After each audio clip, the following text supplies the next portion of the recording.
RTI Live News. Ask for right. నమస్తే welcome to RTI live news.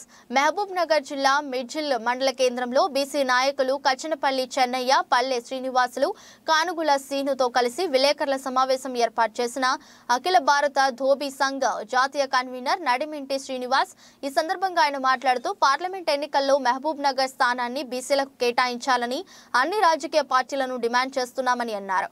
అన్ని రాజకీయ పార్టీలు బీసీలను ఓటు బ్యాంకుగా వాడుకోవడం తప్ప బీసీలకు ఎలాంటి రాజకీయ లబ్ధి చేకూర్చడం లేదు అని ఆరోపించారు. 2024 పార్లమెంట్ ఎన్నికల్లో మహబూబ్ నగర్ స్థానాన్ని బీసీలకు కేటాయించాలని అన్ని రాజకీయ డిమాండ్ చేశారు. భారతదేశంలో పార్లమెంటు ఏర్పడిన తర్వాత ఇప్పటి వరకు 13 సార్లు ఎన్నికలు రావడం జరిగిందని, కేవలం 3 సార్లు మాత్రమే బీసీలకు ఇవ్వడం జరిగింది. దేశ జనాభాలో, రాష్ట్ర జనాభాలో అత్యధిక శాతం ఉన్న బీసీలం చట్టసభల్లో మటుకు మాకు రిజర్వేషన్ లేకపోవడం, రాజకీయ పార్టీలు దాని అలుసుగా వాడుకొని బీసీలను అణిచివేసే ప్రయత్నం చేస్తున్నాయని, అందుకనే బీసీలు ఏకమై మహబూబ్ నగర్ పార్లమెంట్ ను బీసీలకు కేటాయించే విధంగా పోరాటం చేయాలని పిలుపునిచ్చారు. మహబూబ్ నగర్ పార్లమెంట్ స్థానాన్ని బీసీలకు కేటాయించకుంటే బీసీలను అందరినీ ఏకం చేసి రాజకీయ పార్టీల భరతం పడతామని అన్నారు. ఈరోజు మహబూబ్ పార్లమెంట్ స్థానాన్ని బీసీలకు కేటాయించాల్సిందిగా కోరుతూ నేషనల్ ధోబీ మహాసంఘ జాతీయ కన్వీనర్గా నేను నడిమింటి శ్రీనివాస్, అదేవిధంగా నా పక్కన చెన్నయ్య గారు, రాజేష్ శ్రీని గారు ఈరోజు సమావేశం ఏర్పాటు చేయడం జరిగినది. మా ప్రధాన ఉద్దేశం ఒకటే, పార్లమెంటు వ్యవస్థ భారతదేశం ఏర్పడిన తర్వాత ఇప్పటికి 13 సార్లు ఎన్నికలు జరిగితే కేవలం 3 సార్లే బీసీలకు ఇవ్వడం జరిగింది. బీసీలలో దేశంలో, రాష్ట్రంలో కూడా జనాభా శాతాలకు నిష్పత్తి శాతంలో బీసీలు అనేక మంది ఉన్నాం, అధికంగా ఉన్నాం. 50% దాటిపోయి ఉన్నాం బీసీలు ఇప్పటికే. కానీ రాజకీయ పార్టీలు రాజకీయాల్లో మీకు ఎలాంటి స్వేచ్ఛ లేదని చెప్పుకుంటూ సూచించే పనిగా చేసుకుంటూ బీసీలకు ఎక్కడ కూడా అవకాశం లేకుండా అణిగివేసే ప్రయత్నం చేస్తాం. అన్ని రాజకీయ పార్టీలు, ఒక పార్టీ కానీ. అందుకే మేము అడుగుతున్నాం, మహబూబ్ పార్లమెంటు స్థానాన్ని ఈసారి ఖచ్చితంగా బీసీలకు అన్ని రాజకీయ పార్టీలు కేటాయించేస్తే కోరుతా ఉన్నాం. కేటాయించిన పక్షంలో మా పోరాటం ఉధృతం చేస్తాం. పార్లమెంట్ ఎన్నికల్లో ఖచ్చితంగా కూడా ముందుకు నడిపే ప్రయత్నం చేస్తాం. ఎందుకంటే అన్ని రాజకీయ పార్టీలు బీసీలో ఓటు బ్యాంక్గా వాడుకొని మమ్మల్ని ఇబ్బంది పెట్టే ప్రయత్నం చేస్తుంది.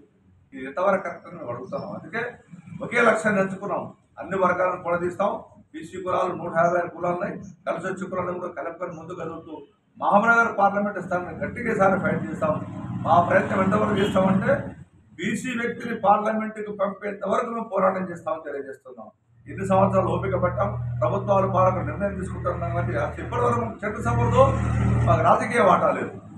అందుకే మేమెంతమంది మాకంట వాటాడుతున్నాం, కానీ మాకు చట్టసభలో రాజకీయ వాటా లేనందుకు బీసీలు అందరికీ కార్యక్రమం చేసుకుంటూ ఏదో రాజకీయ పార్టీలు దయచేస్తే అక్కడ బీసీలు కొంతమంది నిలబడుతున్నారు తప్ప బీసీలకు రాజకీయ కంప్లీట్ చట్టసభలో వాటర్ లేదని మేము భావిస్తున్నాం. కాబట్టి ఈ పార్లమెంటు స్థానాన్ని మీరు అన్ని రాజకీయ పార్టీలు కొడుతున్నాం, ఒక పార్టీ అని కాదు. ఇక్కడ మేము కోరాల్సింది అన్ని రాజకీయ పార్టీలు కూడా బీసీలకు కేటాయించాల్సిందిగా, కేటాయిస్తే వాళ్ళ మనగడకు మేము పనిచేస్తాం. లేదా మేము ఖచ్చితంగా వేరే వ్యక్తిని నిలబెట్టి ప్రభుత్వాలలో చెప్పండి, అన్ని రాజకీయ పార్టీలు అన్ని పని చేస్తామని తెలియదు. కాబట్టి మీరు మేల్కొనండి. మన హక్కుల కోసం చేస్తాము, మన హక్కులు మన కాల్పని ప్రభుత్వాలు చేస్తాము, మన కళ్ళపై చూస్తున్నట్టు ఒక్కసారి బయటకు రండి. బీసీలు కానీ మన హక్కులు మనకుందామని చెప్తాం. అందుకే బీసీల అందరూ వేగమైతే ప్రభుత్వాలకు ఒక్కసారిగా మన వైపు చూస్తాయి. అందుకని అడుగుతున్నాం, బీసీలను నిద్రలేద్దాం, సమాచారం నిద్రలేపుదాం. పార్లమెంటు స్థానాన్ని బీసీలకి ఇచ్చేంత వరకు కూడా పోరాటం ఆగదని మేము సంఘ నాయకులుగా అఖిల భారత స్థాయిలో ఉన్నటువంటి అన్ని ప్రాంతాలలో తిరుగుతూ పరిణామం. కాబట్టి ఖచ్చితంగా బీసీల